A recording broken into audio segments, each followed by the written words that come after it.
And then once we get into the breakout rooms to practice, that is just all confidential, us hanging out. So my name is Xander Pellegrino. My pronouns are he and him, and I'm CCAN's Northern Virginia organizer.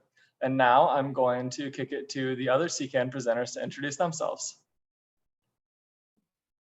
Hey y'all, my name is Elda La Kinsella. I use either she or her pronoun, or she or they pronouns, does not matter. And I'm the Central Virginia Grassroots Organizer. It's good to see y'all. Hey folks, thanks so much for joining us tonight. My name is Kim Germain. My pronouns are she, her, hers. I am located just out of Richmond in Glen Allen, and I am the Virginia Director for CCAN and the Related Action Fund. Thanks, Ellen, Kim, and we're gonna get started now. So buckle up, people. Today, we're going to transform you into slick and high-powered lobbyists that will be wheeling and dealing in the back rooms of Richmond. You will be greasing palms and making offers no one can refuse. Now, I'm actually just kidding. At CCAN Action Fund, we believe that storytelling and relationships are the most important parts of lobbying. That's why legislator meetings are more like gathering around a campfire and less like an imposing office. So to get you up to speed with how we think change should happen, we're going to go through the agenda on the slide. We'll teach you a few basics about the General Assembly and the legislative process in Virginia. We'll guide you through how to establish contact with your elected official, and then we'll give you some insider tips and tricks for lobbying. But most importantly, we're going to give you space to practice and ask questions. So let's take a second to think through why all of us are here. This work is deeply personal and it impacts and motivates all of us. We're going to win by building relationships and organizing. So we want to try and move beyond just kind of little Zoom box affiliates into co-conspirators and advocacy companions. So take a moment to think through why you're here tonight, what motivates you to act on climate, and specifically to target your elected officials. So, and then introduce that in the chat. So for example, mine would go something like this. Hi, I'm Xander, he, him pronouns. I was brought to this training because I work at CCAN Action Fund. But specifically, I want to lobby my legislators because I believe in the organizing idea that we have to build our future into existence with words and with actions. So talking through our legislators about the truth and what really needs to happen is one way to make that future of climate justice a reality. So take a second and think through what fits for you and introduce yourself in the chat. And we're going to ask you to do two things at once. While that's happening, after about a minute, I'm going to start a poll, and then you can answer that poll right after you introduce yourself.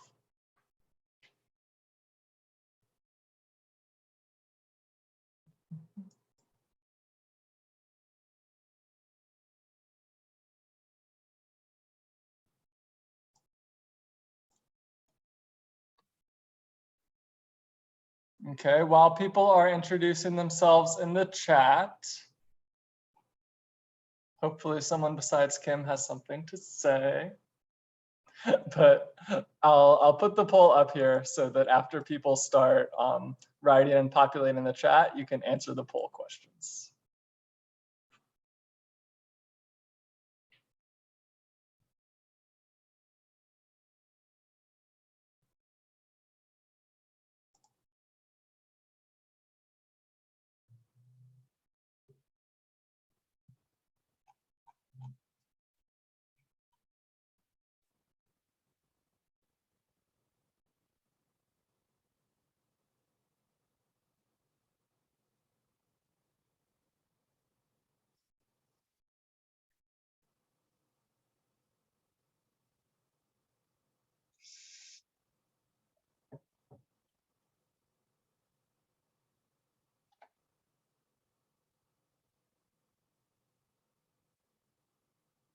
We're going to take another few seconds as the responses continue to roll in. And I see that people are moving on towards the poll, and that's a really good thing. I see 7 responses now, and I'm hoping we can get a few more before I go ahead and close it and we talk through the results.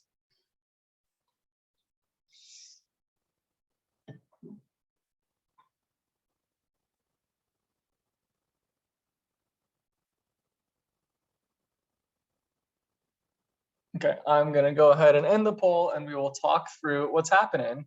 And we really appreciate everyone for sharing such thoughtful responses in the chat. And we really are glad that you're here with us.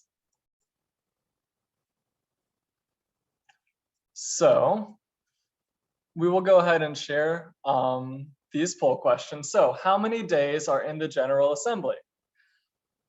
This was a little bit of a trick question. The answer is both 30 and 60 days. The General Assembly alternates every year between a short session of 30 and a long session of 60. And this year it is a long one. And the second poll, what happens when you lobby your legislator with an opinion?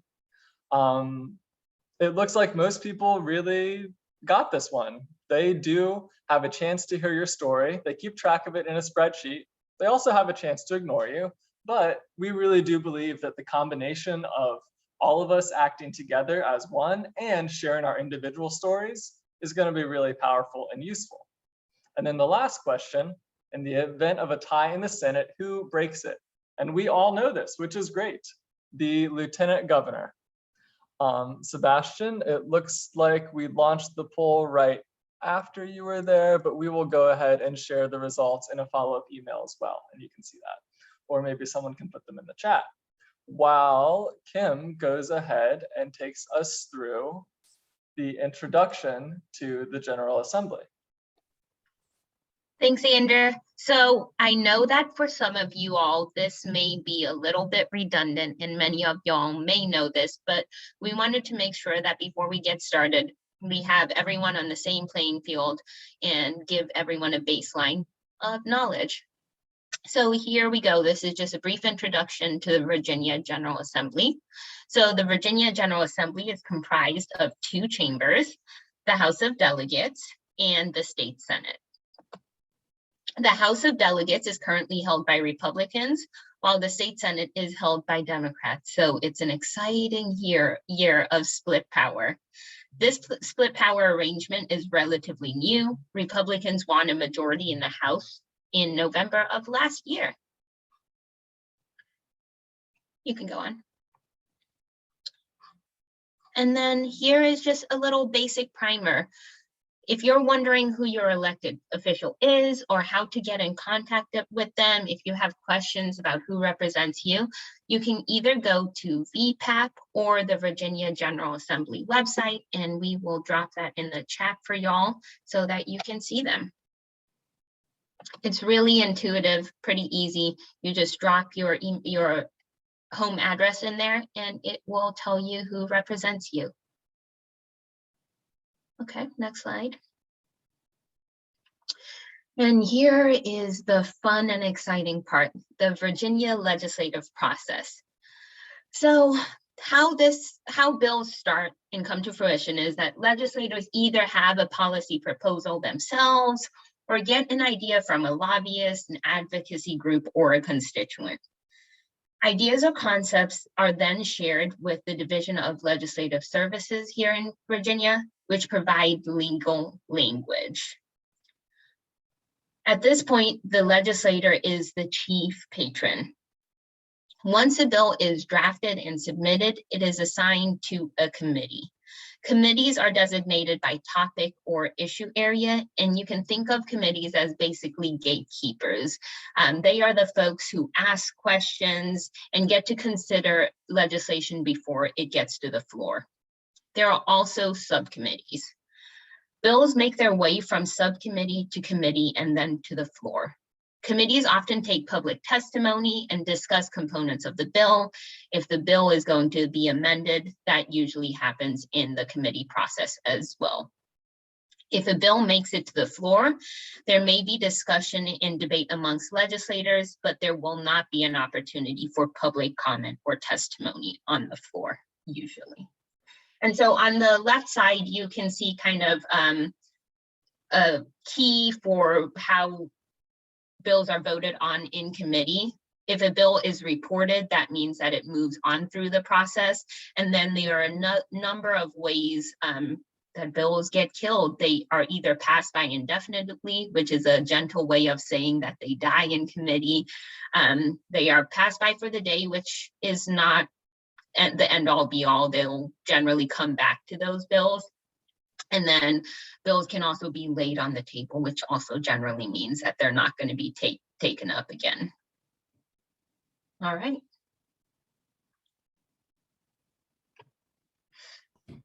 All right, so we've heard this word a couple of times now, lobbying, lobbyists, all these things, and don't really have a clear grasp as to what it means, or some of us might.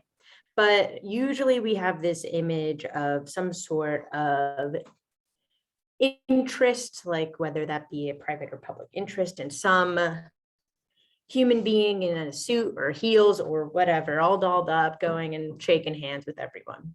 But lobbying is essentially just making your voice heard by decision makers. And so there are paid lobbyists, registered lobbyists, that's what they do. And we do utilize that avenue here at CCAN as well. But constituent lobbying is super, super powerful because it allows you to draw connections between your personal experiences and specific policies. You as a constituent hold a very special type of power because your legislator is ultimately responsible to you. Some of them are also responsible to the money pockets that's a whole different thing. And we can talk about campaign finance reform at a different time in a different call. But ultimately you are decide whether or not they stay in office. So when we lobby, when we're prepping folks to get ready to walk into that virtual meeting or that physical space, there are two things that we like to keep in mind. One is specificity. So specificity is important, right? Because you're lobbying your elected officials. So that means not only do you need to be specific with the legislation that you are referring to, but you need to identify yourself as being from their locality, right? I care deeply, and I know that we all do, about climate impacts worldwide. I'm originally a New Yorker, but I do work here in this state. And so when I go in and talk to my legislators, they don't really care where I came from. They care about what I want to do for my community here and now. So drawing about the specifics of where you live, your neighbors, your church, your school, whatever it may be, that is what's going to hook them in. And that is kind of segueing into this this other big element of concern, which is telling a story, right? Over and over again, you can throw as many facts and figures out there, but really people are motivated by stories. Stories are the foundation of relationships, they're the foundation of accountability. And I'm sure that y'all knew that we were going to bring this up before, because we've had storytelling workshops before. It's so important, and it's a really transferable skill, not just in the lobbying room, but across the board for how we organize and how we're going to get people into the movement. So, right, we have like some professional advocates here on the call on our team, and our work is to like get those facts and figures, track those bill numbers and those policy solutions, and make sure that y'all all know that, but you are an expert in your own life. You're an expert in the community you live in. You're an expert in how climate is impacting you. So let that shine when you have those conversations with the legislators, and it'll complement those professionalized, headered talking points that they're already getting. And we can keep on keeping on, Xander. All right, this is a lot of text on the page. I'm going to give y'all a minute to digest it. None of this should look that new, because since y'all registered, you've already seen the talking points. But here we have just kind of a brief description on the major defensive work that we'll be doing this year. The election results, and now realized in our executive and legislative branches.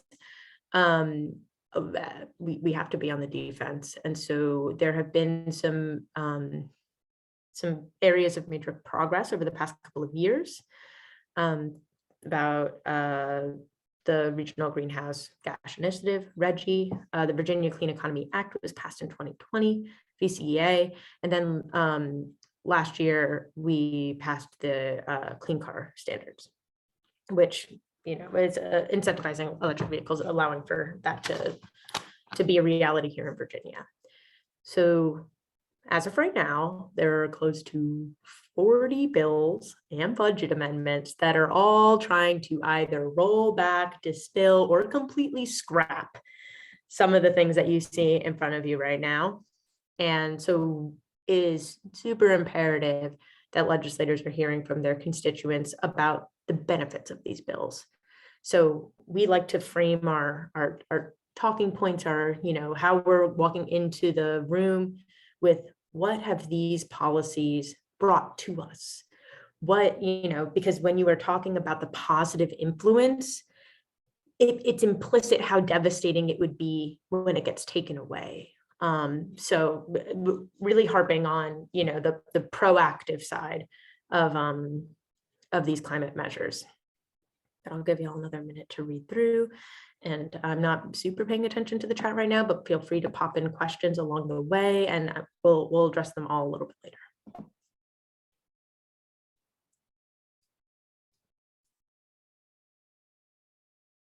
We can head to the next slide, I think, Sander. Okay, I preempted myself.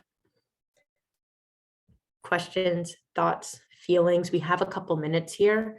So if you'd like to throw yourself off mute and share very quickly, want to make sure, see how everybody's feeling with all of this information, and also just going into, fears or thoughts about the act itself.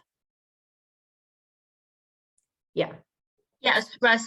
So over the last 2 years, we passed a number of key pieces of legislation. We passed the Virginia Environmental Justice Act. We joined the Regional Greenhouse Gas Initiative, passed the Virginia Clean Economy Act, and also adopted clean car standards. And with the change of power, with Republicans holding the House and the governorship, they have both publicly and privately committed to rolling back pretty much all of those provisions. Like Elle said, there are currently close to 40 either bills or budget amendments to take us out of RGGI, reallocate the funds, a ton of tomfoolery. And so they're making good on the Republicans are making good on the commitment they've set forth to kind of roll back our climate victories. And for this year, we have a few pieces of legislation that we're advocating for and moving forward. But one of the biggest priorities for us is making sure that we're holding the line on things like the Clean Economy Act, RGGI, and clean car standards. Callie, you have a question for us? Yeah, I am usually not very good at like speaking technically or say like talking about specific bills. Is there a way I can participate without like necessarily specifically talking about this or that piece of legislation and all of the technicalities? Yeah, so I think this is an especially good year to do that. Like I just mentioned, there are so many bills that it's really difficult to keep track and ask people to advocate against like specific line items of a bill or specific provisions. And so the reason why we've given positive talking points to defend our climate victories is that we know it's a little daunting to look at 40 bills and say, I'm against these. The easier task is to say, hey, here are 3 bills that I'm for. So that's kind of the basic answer. But then, yeah, I think if that's still a little daunting for you, if you can just communicate generally what climate impacts would mean for you, why you care about climate change, and why you think we have to hold the line, then that's completely sufficient.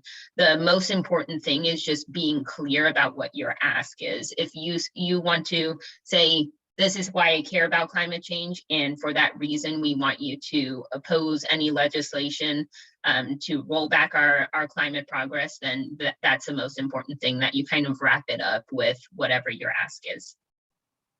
Cool, thank you. Mm-hmm. And there was one more question in the chat, which is, Carrie, thank you for bringing it up, which is about redistricting. And I actually don't know the answer to this question, so I'm going to make Kim talk again. But the question being is, Virginia's going through a redistricting process. So some of the links that we have are still pulling up your old legislators. So if you know you've been redistricted, who do you talk to? Who is responsible for your voice in this current general session? Yeah, so the short answer would be that what you see on VPAP or the Virginia General Assembly website will be your the person you should be speaking to. We have new maps, but we haven't pursued any elections with those maps, which essentially means that the representative that represents you right now is based on elections for old maps. So that's a really complicated way of saying that we have new maps, they haven't been implemented in any real way yet. And so the representative you see will be the little image you see of the specific bounds of the district will be wrong, but your representative will be right.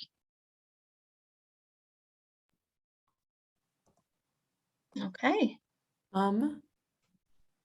I think some of these questions are going to get answered in our tips and tricks about lobbying and how to accomplish that. So I think we're good. Yeah, no, and thank you all for sharing and asking questions. It is really important. And a lot of this stuff is like often intentionally obscured from the public. And so like keep them coming. Okay, so we've talked about the what, now we're going to get at the how. We'll make our way through the whole list of what's and when soon. But how can we lobby, right? Lobbying can look like a lot of different things, like I talked about before. So the idea of like running around the General Assembly building is not necessarily what you have to do. Sometimes that can be in person. Right now, given the current state of the world, and particularly here in Richmond, we are encouraging folks to schedule meetings online, to call into the office. As I'm sure some of you are aware, there is a lacking mask mandate in the Pocahontas building, and no testing requirements. So we encourage you to do what feels good for you. And if those, if you care to be in person, we can connect you with the people so that way you can make that happen. Emails go a really long way. Also a really low pressure way to do things if you are a little bit more timid in those Zoom meetings or those one-to-one meetings, whatever that may be. And those emails will always get tallied by a legislative aide. So your voice will be heard and accounted for in that way. We can keep on keeping on, Xander.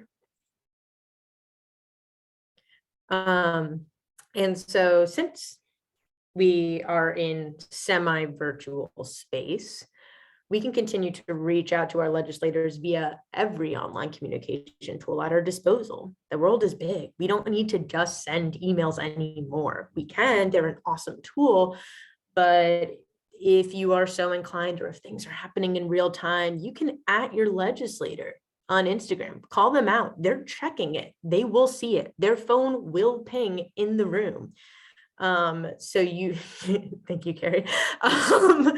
So that is a viable option. It happens in real time. There's a lot of flexibility in there, flexibility within 160 characters, but flexibility nonetheless. And so regardless of how you choose to reach out, whether that be leaving a voicemail, Zoom meeting, tagging, whatever, make sure that you are identifying yourself as someone from their district. We can't say it enough.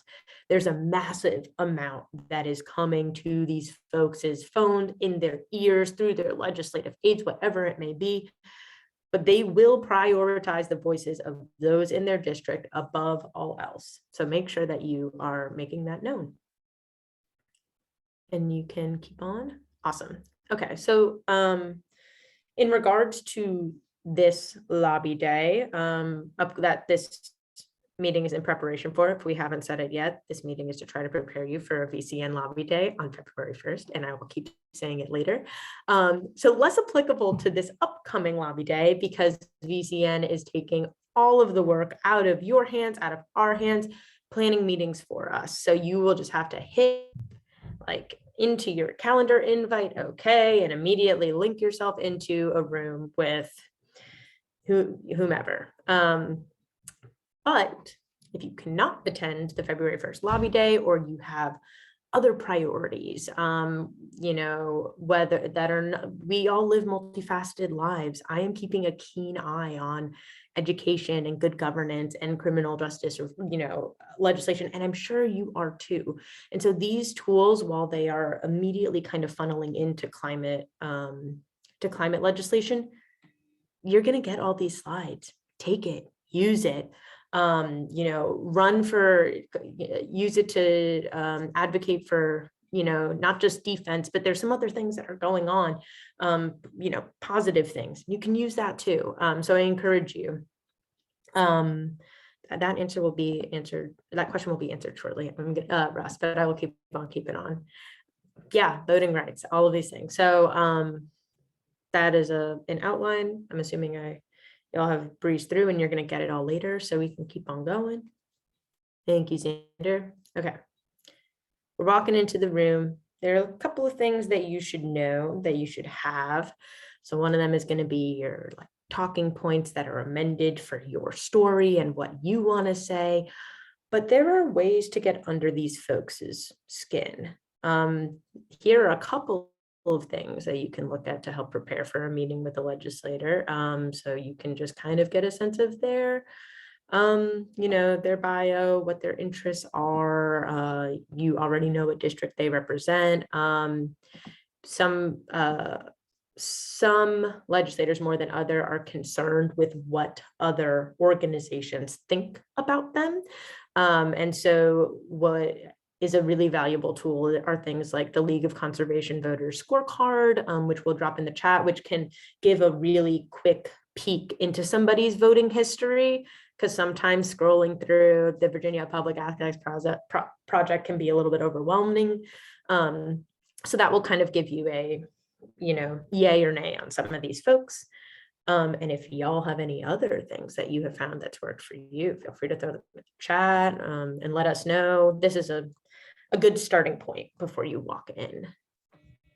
And we can keep on going. I'll pass it over to Kim.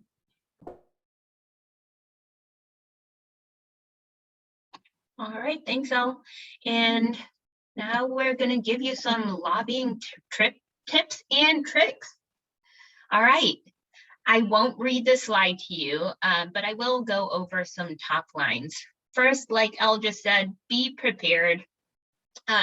If you have talking points that are accessible to you, read over those. If you want to think about your legislator's bio and draw some shared interests or shared connections, some folks went to the same school, some folks just care about certain issues that you may care about. If you peruse their Twitter, you'll be able to find little connections. So just come forward with not just your talking points, but also some shared connections, and then also your story. And then also be concise.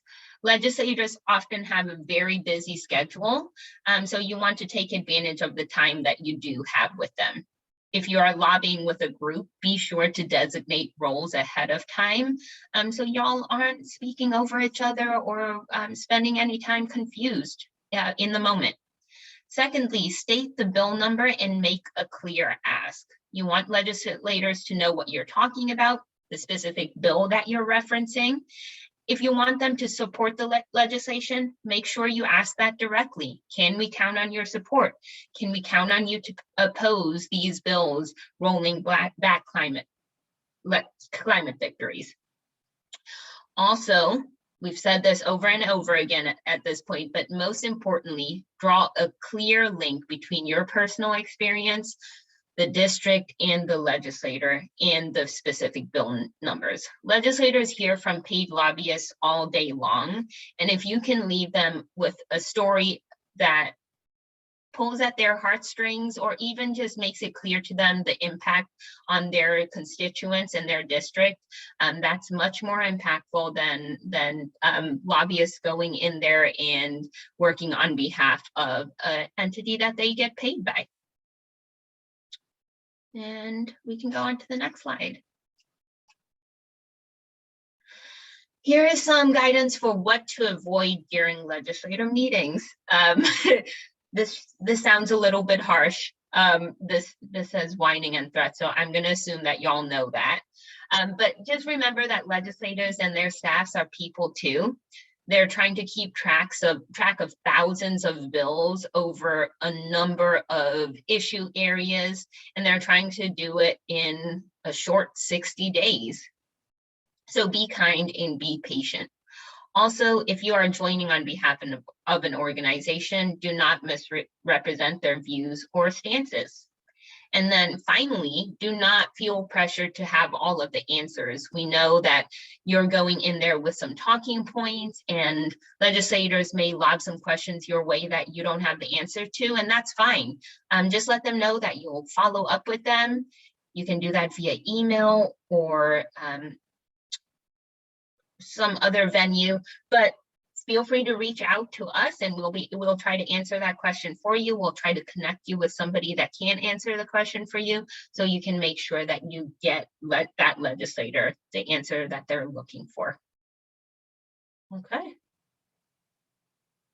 And here are just some tips and tricks for after the meeting. Generally, you would review and finalize your notes. And then you can send a personal thank you card or email to the legislator. A follow-up email is a great place to just reiterate your position. So if nothing else, they at least have in the email the specific ask that you have for them. I know not all of you are here for the VCN lobby day, but specifically for VCN, they will have a follow-up form that asks who you spoke with, what kind of commitments they made. And so just make sure that you provide that information afterward. It's super helpful when we're following up as paid staffers. If there's a specific vote coming up and we know that you already spoke to a legislator and you got a clear commitment from them, it makes our job a lot easier. So that's super helpful. Okay. Are you all ready for practice time? And even if you're not, we're gonna push you beyond your comfort zone here, because I think it's really important for y'all to get that opportunity. So we're going to go into breakout rooms. We're going to spend 15 minutes in those rooms, and we will do 5 minutes of prep time where y'all can assign roles, designate a note taker, and then pick a specific issue that you all want to lobby on. If you can do it based on the talking points we provided ahead of time, that is even better. And then think through some personal connections that you can make. We will then spend 5 minutes, the staff here acting as a sympathetic legislator and then an apathetic legislator. So we're going to play a little bit of good cop, bad cop in these breakout rooms. So here we go.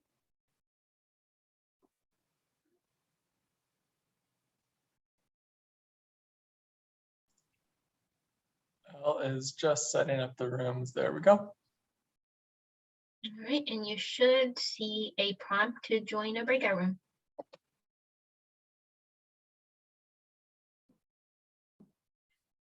Kim, it's going to ask you to go to breakout. Oh, okay, she's on.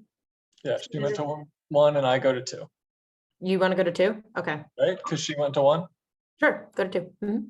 Okay.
Hello. Would either of y'all like to practice?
Welcome back.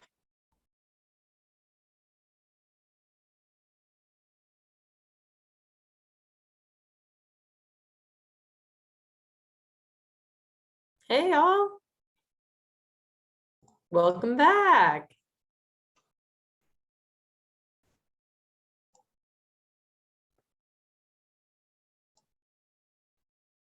Good to see your bright shining faces.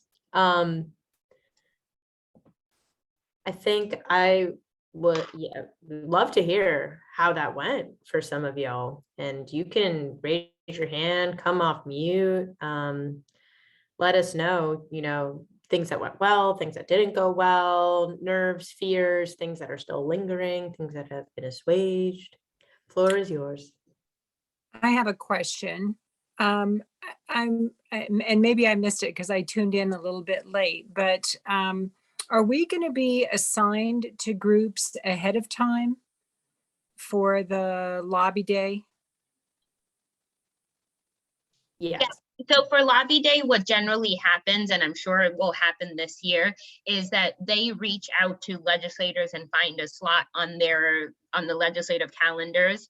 And then a couple of days ahead of time, you should get a calendar invite. And it usually, if there's somebody else in your district that registered with you, or in the same district that registered, they'll lump you together. If the legislator can stay for 2 meetings, they might divvy up the participants that way as well. But you will get a calendar invite that tells you when to join. Last year, they did it in breakout rooms. So you could just join the same Zoom link, and then the legislator would go to a breakout room and they would send you there. It all runs really efficiently. I'm explaining it terribly right now. But if there is somebody in your district that signs up as well, then you will get grouped with them. If there's no one else, it may just be you and the legislator one-on-one. Right. Yeah, so I did participate last year, but I don't, that's why I was trying to remember how it all worked. Is it logistically? I think we had a chance to meet with other members of the group ahead of time. Yep. Right. Sort of scope out who was going to support certain bills, and then we took turns, introducing ourselves and then speaking to the bills that we wanted to support. Yep. Of course, I know you said this year there's a lot of bills. So, but on the other hand, I know you guys are saying there are certain key bills that you would like us to speak to. Mm-hmm. Yeah, so I don't know if VCN is going to do it the way we've done it tonight, where they give you the positive talking points about the legislation, or if they're going to say, okay, these 30 bills are bad bills are going to be divided up by the people that we have participating. So if they do make you lobby on specific bad bills, they will give you all of that information. They'll get you the talking points. So talking points will explain like the impacts they have on either RGGI, VCEA, or clean car standards. And so I think they'll probably do specific bill numbers, but you'll get all that information ahead of time. And Okay. also there'll be I think last year they kind of let us pick and choose which bills we wanted to support and then to talk about why we supported those. Yeah, and I know last year they did a brief presentation of the kind of top line bills. I think in our lobby day, we did the transportation sector. So we did a number of transportation bills, and then we allowed folks to pick. So I'm sure they'll follow a similar method where they'll give you a range of talking points and then let you go with what you're comfortable with. Okay, great. Thank you. And Stephen. Yeah, just kind of following up on that, because you're referring to they. Is there a single like umbrella organization that is doing this calendar work and grouping people together? Yeah, I'm glad you asked that question. So past years, we've done it a number of different ways. Sometimes CCAN as an entity does lobby day by ourselves. Sometimes we join forces with the Virginia chapter of Sierra Club. This year, because of the logistics of virtual and in-person, we're all kind of falling under the umbrella of the Virginia Conservation Network. It is an umbrella organization of 150 environmental groups in Virginia. And so we meet with them weekly to decide on shared stances on legislation. They give us resources. And so this year they're heading up Lobby Day, which will be February 1st. And we're supporting them in that, along with Virginia League of Conservation Voters and Sierra Club. So yes, it is an umbrella organization, and we're all kind of joining forces for Lobby Day this year. So when we register with any one of, because I'm in contact with a whole bunch of these different organizations, so we register with any one of them, we're going to be thrown into the same pool. If you sign up for that February 1st Lobby Day, then yes, all the logistics will be handled by VCN. If you say, I want to lobby with Sierra Club, then they'll kind of lump you in with some Sierra Club members, likewise for CCAN. Okay. There's a link in the chat if you want to check where you can go to register. Yeah. Any other questions or any other thoughts about, I know it was difficult for one to get the lobbying done in a timely manner, but any key takeaways from those lobbying practices?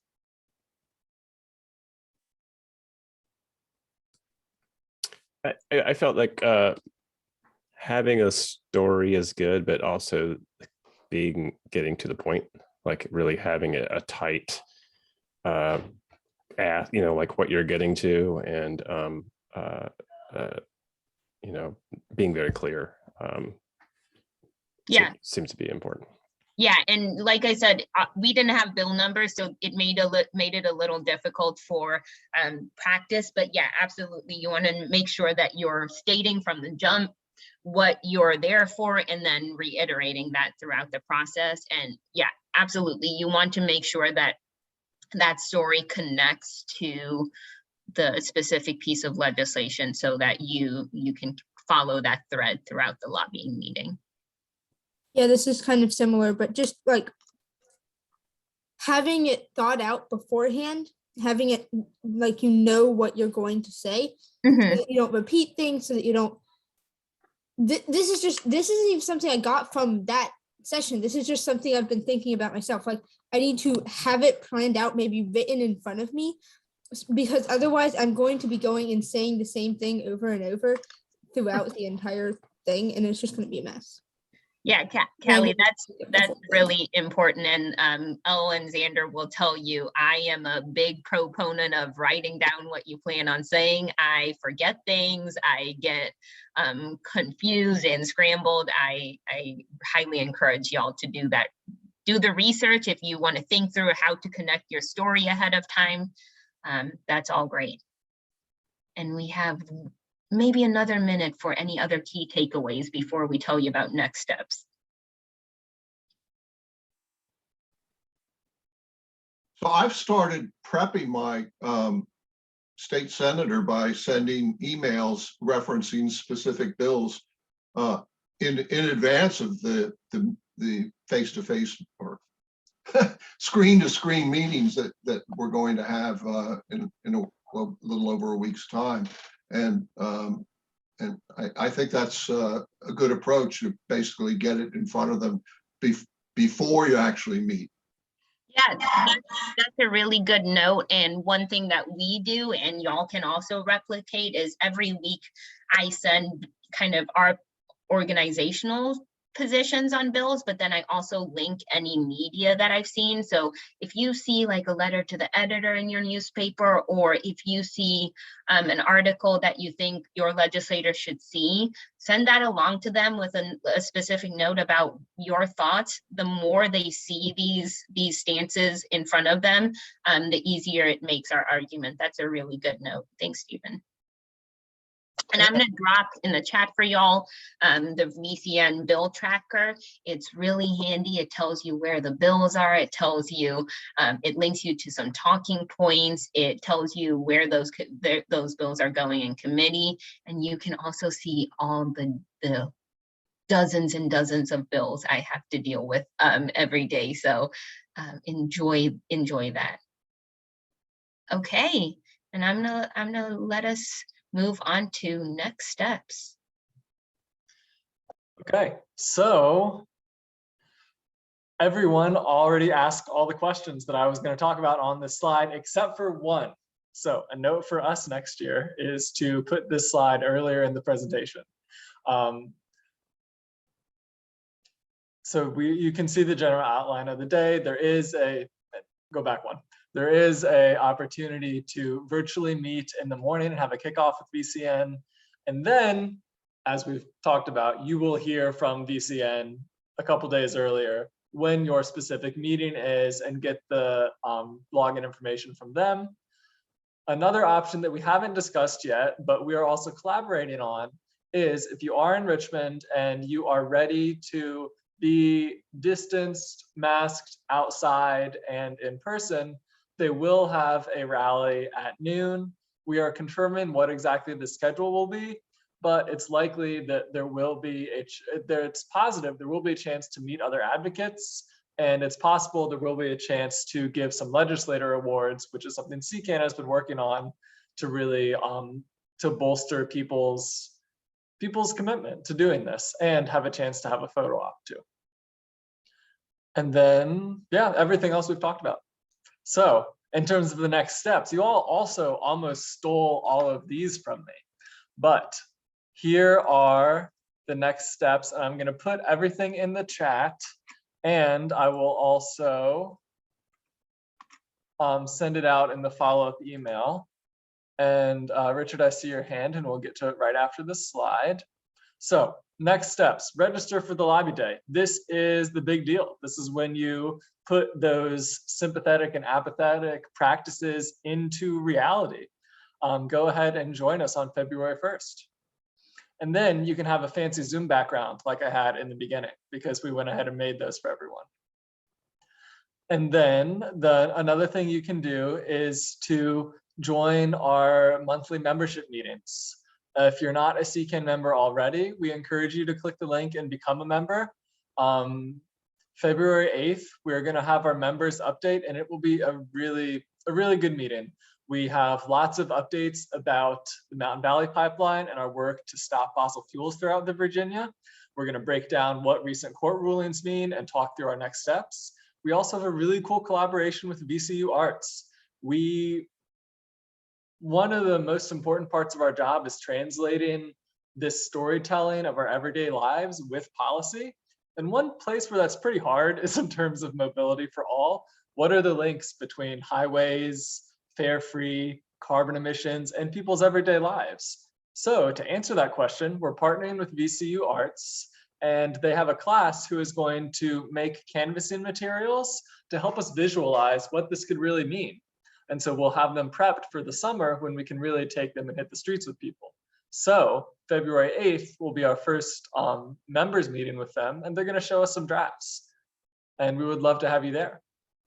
And then this is the one that I'm really plugging, phone banks and testimony workshops. Really slam the like button for the Environmental Defenders sign-up link. That is what I am working on a lot during session. Every Monday, you will get an email from me with the week's talking points, and then a calendar invite for Wednesday at noon and Thursday at 6, where you can join us and other coalition partners from the League of Conservation Voters. And we will phone bank, we will write testimony, and we will troubleshoot with each other how we can really best make our voices heard. And really, I really encourage you to register at that link and to circulate that among your friends. Organizing is going to take time. It's going to take work. It's going to take all of us. And we have weekly opportunities for you to just jump in and help us make some calls. And that's one way we can start building that power. Additionally, we would love you to take a leadership role. If you attend a couple phone banks, you can lead one. I love the stage, but I don't have to be the only actor here. So that would be wonderful. And some of you have some lobbying experience and may want to host a comment writing party earlier, just right off the bat. And that would be great too. And the last thing for what's next is on February 12th, we are going to be jumping into freezing water. and that we'll have a in-home option and a gathering option for everyone. And there's more details linked in the sign-up sheet that's in the chat, but this is CCAN's biggest fundraiser of the year. We jump into the water like fools in February, and it often is a lot of fun. And we have a virtual option if you are wanting to do that in your backyard.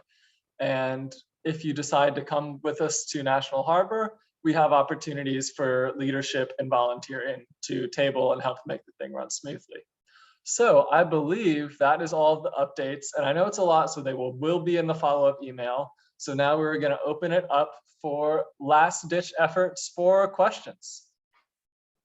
And just we are done. So if you don't have questions, feel free to hop off. Just a reminder that the February 1st lobby day is just one concerted effort for lobbying, but you don't have to take this information and use it there. You can take this information and schedule your own lobby meeting. So we want you to be able to do this throughout the year. You don't have to do it just through session. So feel free to, if you can't make it next week, you can lobby any other time. So thank you all for joining us. We'll see you next week. If you have questions, feel free to hang around and ask those. We'll stick around.